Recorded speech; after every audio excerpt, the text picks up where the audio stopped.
All right, Lexiconnections, our Greek and Latin root unit. Let's get rolling.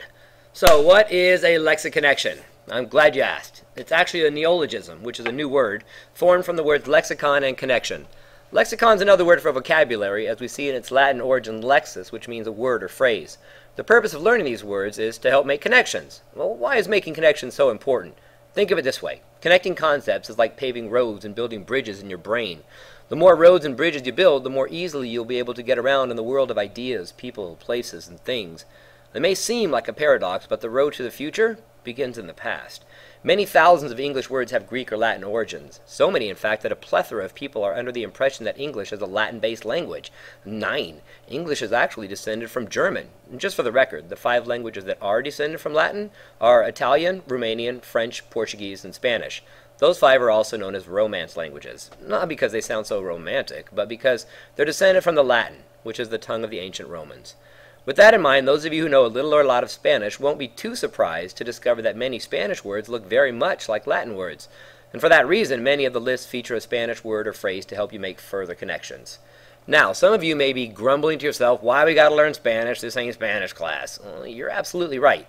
This isn't Spanish class, but then again, this isn't English class either. It's language arts, and language is the basis of all disciplines. That's why you'll also encounter words on these lists which connect with social studies, science, art, music, math, and physical education. The more you learn, the more you'll find out that all subjects are interconnected. Now, to put your mind at ease, each week you'll study and be tested on just 9 to 12 words. Locate your new weekly list here and be prepared to take a brief online quiz by the end of the week. All right, let's get rolling. Week 1, we have 4 prefixes. Let's begin with mono, which is the Greek prefix for one. We have 3 words this week. Monotheism is the belief in only one God. And here is God. Next, we have monarch, the single or sole ruler of a state or a kingdom. Here's our monarch. Ha. And finally, we have monotone, a single unchanging tone of voice. Somewhat robotic. Bueller. Bueller. Bueller. Great movie. All right, bi, the Latin prefix for two. Moving on. Bi is two. 3 words again. We have bilingual, capable of using 2 languages. Mr. Calderon is bilingual here. We also have bisect, to cut or divide into 2 parts, as represented by this bisected pear. Oh, makes me hungry. We have biweekly, something that occurs every 2 weeks, like payday in certain places. Biweekly. Moving on to tri, the Latin prefix for 3. Again, we have 3 words. We have tres, which is a Spanish word for 3. Tres amigos. If you can do the dance, you get extra credit.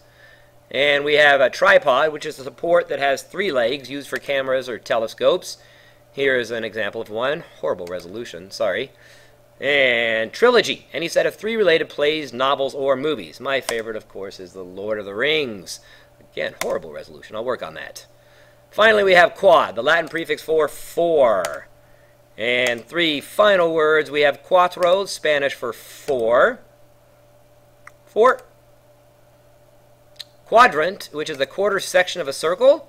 We see that represented here in the top right corner. That's the quadrant. And finally, quadruped, an animal having 4 legs and feet, walking on all 4s. All right, a few of my favorite quadrupeds are right there. Enjoy. A feast for the eyes. So here we go. Last, week 1, mono, bi, tri, quad. Learn them, love them, live them. Have a fabulous day.